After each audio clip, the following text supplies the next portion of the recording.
By the time Argentina reached the 2026 World Cup quarterfinals, they had already endured a 120-minute battle against Cape Verde and a 2-goal comeback against Egypt. They arrived in the final 8 having spent nearly all of their emotional and physical reserves. The defending champions arrived at Arrowhead Stadium in Kansas City as favorites, but they were facing a Swiss squad that had made a habit of frustrating the world's top-ranked nations. The opening minutes suggested a routine victory. Just 10 minutes in, Lionel Messi whipped in a corner, and Alexis Mac Allister cut through a crowd of taller defenders to head home the opening goal. But Switzerland refused to fold. Instead, Granit Xhaka took control of the midfield, orchestrating the Swiss possession and picking apart the spaces Argentina left behind as they tried to protect their lead. Up top, Dan Neuer used his raw pace to repeatedly fracture the Argentine defensive line. That continuous pressure eventually broke the champions in the 67th minute, when Ndoye found the back of the net to equalize. Switzerland began winning nearly every second ball in the middle third. They were successfully forcing Argentina's back four into a deep retreat, effectively moving the center of the game closer and closer to the Argentine goal. With 20 minutes left in regulation, the reigning champions were struggling to escape their own half. They had lost control of the pitch's spatial dynamics to a faster, more organized opponent.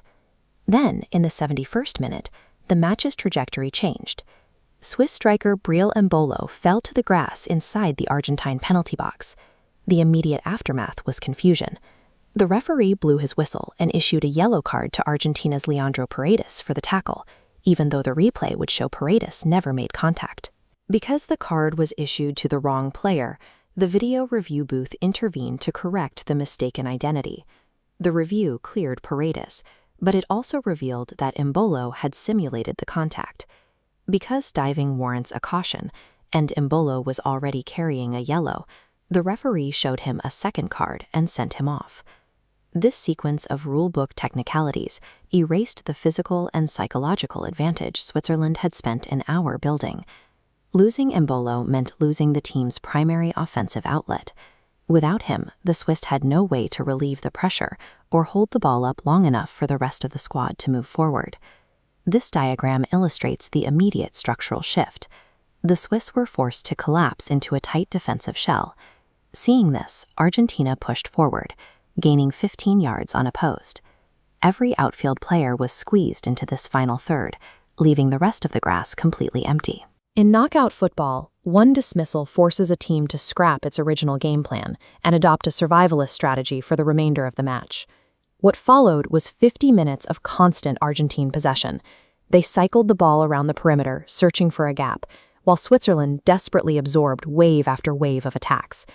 The Swiss backline held firm, largely thanks to goalkeeper Gregor Kobel, who produced a string of saves to keep the match tied through regulation and into deep extra time.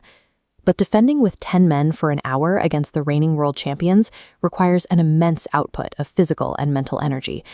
The physical toll finally showed in the 112th minute. Julián Álvarez found a pocket of space just outside the box and curled an unstoppable shot into the top corner.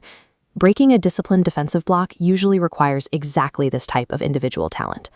Systemic passing rarely finds a way through when 10 men are camped inside their own box. That window only opened because of Lionel Messi. Even without scoring the winner, his gravitational pull on the defense stretched the exhausted Swiss line just enough to give Álvarez a sight of the goal. Switzerland had outplayed the champions for much of the evening, but a single dive and the historic VAR correction that followed proved that advancing at the World Cup requires staying on the right side of the slimmest margins.